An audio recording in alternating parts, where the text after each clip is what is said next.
Já pensou em um jornalismo que você pode ler, assistir, ouvir, compartilhar e dialogar? Saiba mais em vempensar.estadão.com.br.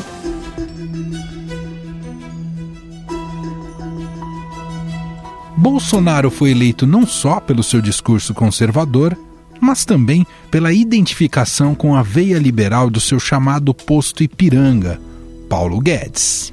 Eu sou defensor da menor participação possível do Estado.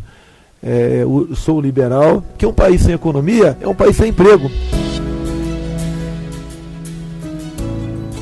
Fazia parte das críticas do presidente, por exemplo, o dinheiro disponibilizado pelos governos petistas para programas sociais, como Bolsa Família. 52 milhões de pessoas vivem do Bolsa Família. Obviamente, muita gente, repito, necessitava até disso daí. Mas a outra parte, não, porque não era também estimulada a sair desse tipo de condução coercitiva, vamos assim dizer.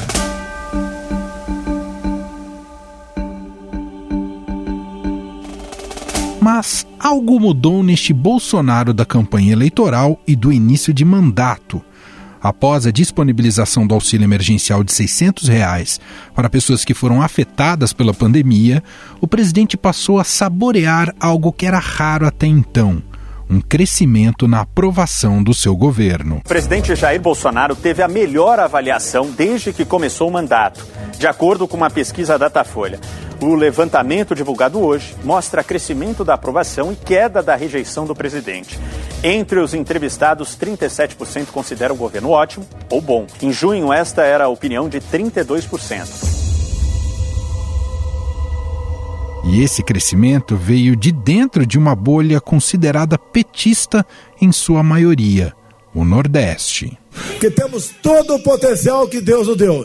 Em especial, esse povo maravilhoso do nosso querido Nordeste. Das famílias contempladas com Bolsa Família, criado em 2003 no governo Lula, cerca de 50% estão na região, o que ajudou nas aprovações recordes para o ex-presidente e uma grande margem de votação para o partido. O próprio Bolsonaro sentiu essa força durante as eleições de 2018, quando seu adversário era o ex-prefeito de São Paulo, Fernando Haddad. O Nordeste foi a única região em que Haddad venceu, com 50,60% dos votos contra 25,86% de Bolsonaro. Hoje, mais de 14 milhões de famílias recebem o Bolsa Família, sendo que 95% delas estão recebendo, desde abril, o auxílio emergencial. Agora, Jair Bolsonaro quer conquistar esse eleitorado, tão dependente desse programa para sobreviver. O processo já havia começado com um novo queridinho do governo, o ministro do Desenvolvimento Regional, Rogério Marinho, com a entrega de várias obras no Nordeste. E quando nós vemos e sentimos a felicidade de um povo, quando chega água naquela região, isso amolece os nossos corações. Quando eu escolhi o Rogério Marinho para ser ministro do Desenvolvimento Regional, ele só fez um pedido para mim: eu quero abraçar o Nordeste. Eu falei: Rogério, o Nordeste é seu. Mas esse abandono do liberalismo pode custar a sua aliança mais duradoura dentro do governo, Paulo Guedes. Não que o ministro da Economia discorde de que uma boa parcela da população necessite dos programas sociais. Inclusive, já elogiou Lula por isso. E o Lula pegou 10 bilhões só e atingiu 40 milhões de famílias favoravelmente com Bolsa Família. Isso é um impacto extraordinário. Mereceu ganhar uma eleição, 2 eleições, soube trabalhar. Com pouco dinheiro melhorou a vida de muitos brasileiros. No entanto, em um momento que necessita de austeridade por causa da pandemia, Bolsonaro e Paulo Guedes não estão se entendendo em relação a isso. Se nós tentarmos, no ano seguinte, a esse ano, que foi excepcional, seguirmos com o padrão de gastos, nós vamos para o caos. E os conselheiros do presidente, que estão aconselhando a pular cerca, a furar teto, vão levar o presidente para uma zona de incerteza. Um exemplo é o chamado Renda Brasil, programa que deve substituir o Bolsa Família e que seria apresentado nesta semana. Mas o evento foi adiado porque na proposta inicial do ministro da Economia, o valor seria de R$ 247 por mês. Bolsonaro quer R$ 300. Paulo Guedes informou que, para fazer isso, era preciso cortar gastos de outros lugares, inclusive de programas sociais, como Farmácia Popular, que promove a distribuição de medicamentos de uso comum para tratamento de hipertensão, diabetes e asma. Por causa disso, o presidente Jair Bolsonaro suspendeu essa proposta para não tirar dos mais pobres, segundo ele. A proposta que uma equipe econômica apareceu para mim não será enviada ao parlamento. Não posso tirar de pobres para dar para paupérrimos. Não podemos fazer isso aí.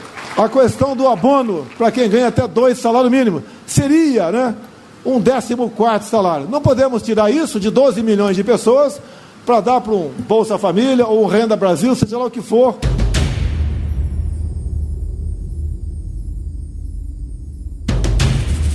Agora, Jair Bolsonaro deu um prazo de 2 dias, até a próxima sexta-feira, para que Paulo Guedes apresente uma nova proposta para o Renda Brasil. E quem explica esse descompasso entre o ministro da Economia e o presidente Jair Bolsonaro em relação aos programas sociais do governo é a repórter de Economia do Estadão, Adriana Fernandes.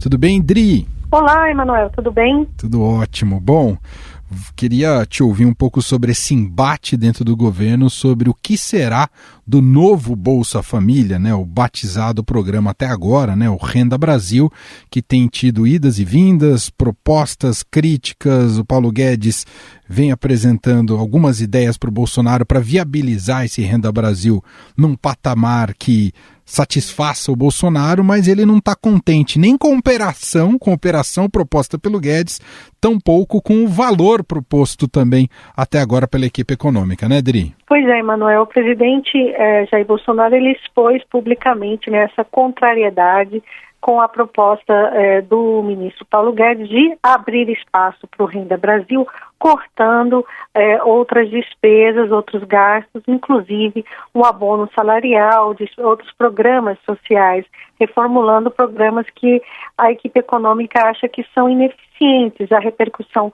foi negativa e o presidente disse que não vai cortar despesas para pessoas paupérrimas, para pessoas pobres e entregar para paupérrimas, que ele se referindo aí aos novos beneficiados do Renda Brasil. O problema, Emanuel, que é uma encruzilhada muito grande, porque o presidente ele quer garantir mais recursos para o Renda Brasil, porque ele viu aí um espaço político importante de ampliar a sua popularidade depois do auxílio emergencial de R$600 e está buscando aí os seus recursos num orçamento muito restrito, orçamento que vai ser enviado no próximo dia 31 e que tem ainda um entrave que é o teto de gastos. O teto, a regra que impede o crescimento das despesas acima da inflação. A inflação está muito baixinha, ou seja, o espaço no ano que vem para aumento de despesas, aí estou falando todo tipo de despesa, é de apenas 31 bilhões de reais. Então, é uma tremenda dor de cabeça para o ministro, porque na prática ele precisa cortar despesas, não basta aumentar receitas, como acho que tem muita gente aí no governo e também no Congresso que não entendeu ainda direito como que funciona ou não quer entender como funciona o teto de gastos. Por isso, essa pressão toda em torno de mudanças no teto de gastos, que no fundo é o que está por trás de toda essa disputa. O problema, Emanuel, é que o presidente disse que o teto vai ser mantido. E a pergunta que se faz aqui em Brasília, vamos cortar de onde? E nesse cenário tão bem traçado por você, Adriana Fernandes, como é que fica a sustentabilidade de Paulo Guedes no cargo? Porque crescem os rumores, isso inclusive volta a mexer com o mercado, com os mercados nessa semana, né, Adri? quando o presidente critica abertamente uma proposta da equipe econômica, traz essas incertezas. Ela foi grande há 2 semanas atrás e agora se intensificou porque não há ainda um caminho. O ministro não entregou para o presidente um caminho claro para garantir essa Renda Brasil. Eu escrevi recentemente um artigo, Emanuel, que dizia o seguinte, que o destino do ministro Paulo Guedes no governo estava, sim, atrelado à resposta que ele dará ao Renda Brasil. E é o que a gente está vendo aí. Ele precisa entregar uma proposta viável, com o apoio político, para garantir esse Renda Brasil antes que a oposição faça isso, porque o governo, obviamente, está correndo com seu programa para carimbar o nome Renda Brasil e não dá isso para a oposição e também os outros partidos que estão no Congresso já discutindo um programa de renda básica. Então o presidente cobrou também rapidez, mas isso é um processo de negociação porque o espaço para cortes é doloroso, afeta muitos interesses, então é preciso muita negociação. E a gente está vendo que isso não está acontecendo. Então, o mercado vê dessa forma como uma expectativa ruim de que, ao final das contas, o teto será flexibilizado para abrir espaço para essa pressão aí de despesas e de entregar ao Renda Brasil. Então, é por isso que essa sinalização mexe com o mercado e o futuro mesmo do ministro, tudo indica, está ligado ao Renda Brasil. E a gente está vendo aí também uma negociação por trás disso tudo, que é a da prorrogação do auxílio emergencial de R$600. O ministro Paulo Guedes queria fazer uma ponte, Emanuel, assim no final do auxílio dessa prorrogação, o número de contemplados já fosse os beneficiados do Renda Brasil. Para a gente concluir, Adriana Fernandes, queria te ouvir se nos bastidores já há movimentação no governo para pensar num novo nome para o Ministério da Economia ou é mera especulação isso, Adri? Olha, tem muito tititi nesse momento, né? E as especulações, elas vêm, obviamente, daquilo que está ali na superfície, né? São o nome do Pedro Guimarães, presidente da Caixa Econômica Federal, que implantou o auxílio emergencial. A Caixa é um banco com viés social, que é justamente o que o presidente está buscando. É comentado que ele é um possível substituto, quando tem algum ruído, o nome dele aparece. O nome do presidente do Banco Central e até mesmo o nome do Rogério Marinho, que foi secretário de Paulo Guedes. Eles brigaram e está fazendo aí essas obras pelo Brasil, principalmente no Nordeste, como quer o presidente Bolsonaro. Mas Marinho, por exemplo, as informações são de que ele tem interesse, sim, de se candidatar ao governo do seu estado, Rio Grande do Norte. Dito tudo isso, é possível afirmar que Bolsonaro está ficando cada vez mais parecido aos governos petistas em relação aos programas sociais? Quem nos ajuda nessa análise é o editor do BR Político, Marcelo de Moraes.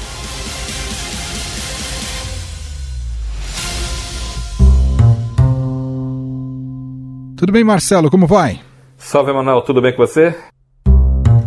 Tudo certo. Marcelo, eu tenho visto em alguns textos e em algumas análises, desde que o presidente Jair Bolsonaro instituiu o auxílio emergencial e passou a colher louros através do auxílio emergencial, e isso é demonstrado em várias pesquisas de aprovação e desempenho do seu governo, pesquisas recentes dos mais diversos institutos. Então a gente traça um paralelo com o Lula quando ele cria o Bolsa Família, né, dizendo que também teve um efeito muito parecido e inclusive teria sido até fundamental para a perpetuação do Lula e do PT no poder ao longo de quase 4 mandatos. Depois a Dilma sai ali no último mandato, né, sai no meio empichada. Eu queria saber de você se faz sentido politicamente esse paralelo, essa descoberta do Bolsonaro pelo populismo, pelo assistencialismo, se guarda mesmo semelhanças com o que foi o Lula lá no começo dos anos 2000, Marcelo? A gente tem uns pontos comuns. Primeiro é que a pobreza continua muito grande no Brasil, então você vai ter sempre muita gente precisando de socorro, né? Não dá para entregar as pessoas ao Deus dará. Isso é um ponto comum. O Brasil não está mais rico hoje, né? O Brasil os problemas sociais continuam sendo gigantescos no país.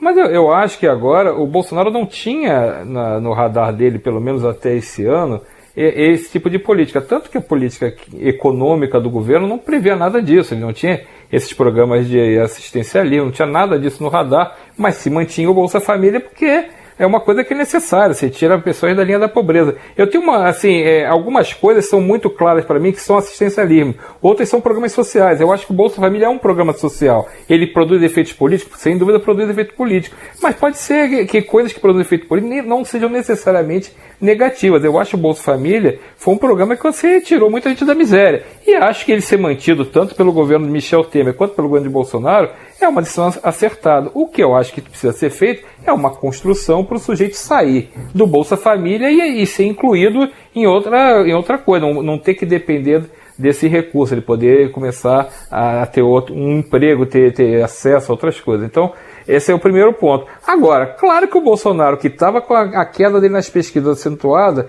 e viu, por conta da pandemia, que o pagamento do auxílio emergencial, que não foi ele que bolou, foi uma coisa que a circunstância empurrou o governo a ter que pagar, e eles queriam pagar menos do que está sendo pago agora nesse valor de R$600. O plano original do governo era pagar R$200.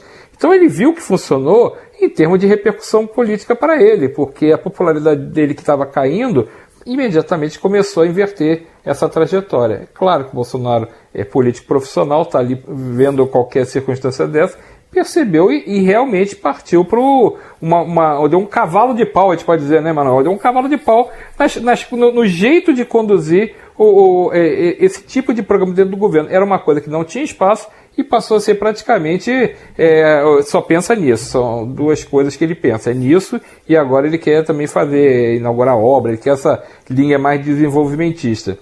E aí a gente cai naquele problema. Você tem uma filosofia que vinha sendo implantada com uma filosofia que está sendo mudada com o jogo andando, com circunstâncias que aconteceram que ninguém esperava, com a pandemia, mas também com um resultado que ninguém esperava, que foi esse aumento da popularidade do Bolsonaro. Então, é esse problema agora que tem que ser administrado. Como é que faz para caber os dois modelos, se é que vão caber?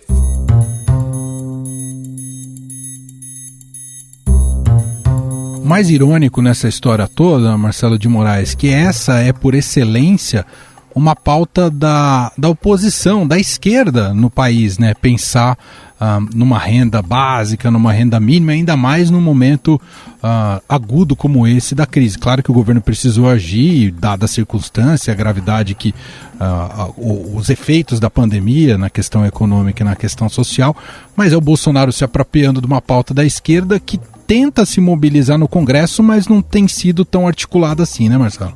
Sem dúvida, ele se apropriou dessa defesa da renda básica, desses ajustes mais necessários, porque a própria esquerda, e eu vou falar esquerda mais PT do que a esquerda em geral, mas o PT, que é o principal partido da esquerda, e outros partidos, se preocuparam muito em concentrar seu foco numa pauta única, que era o Lula livre. Essa pauta em torno do Lula fez a esquerda perder foco em questões que são prementes, questões que são prioritárias. Você tem uma pandemia, você tem as pessoas perdendo emprego, você tem as pessoas vulneráveis, a saúde das pessoas é ameaçada. Você tem que esquecer as outras coisas e fazer foco nisso. Não é que o governo fez foco, vamos lembrar de novo, o governo foi empurrado para essa agenda, porque o presidente Bolsonaro foi negacionista o tempo inteiro, continua sendo, em relação ao impacto da doença na saúde das pessoas, e a equipe econômica tratou também com desdém a importância de criar o auxílio emergencial. Paulo Guedes chegou a dar uma entrevista para a Veja que falava que com 3, 4 bilhões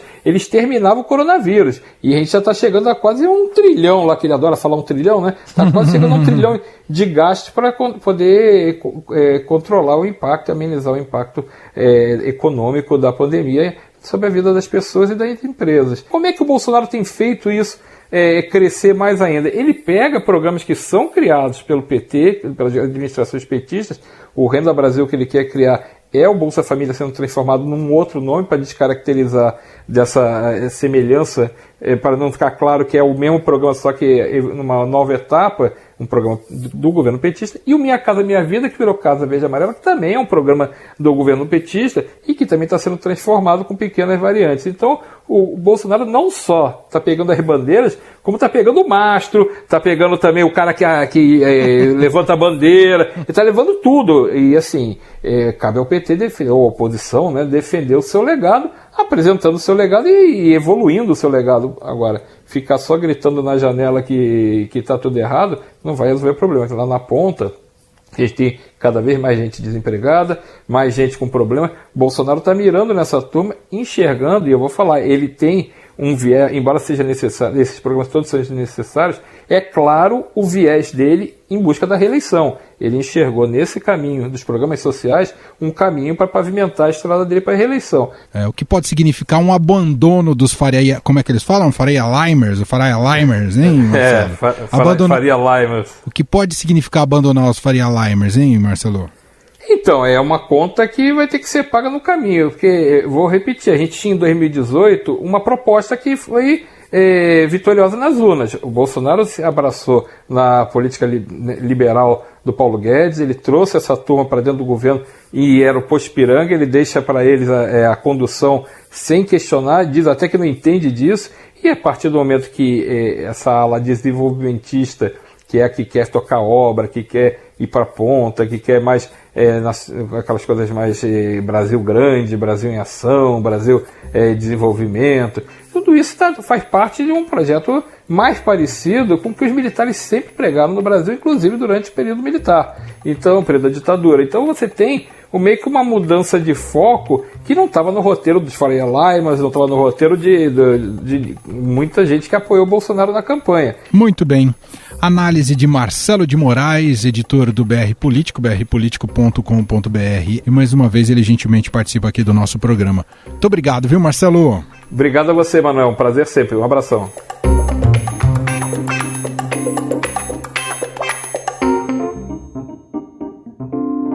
Estadão Notícias.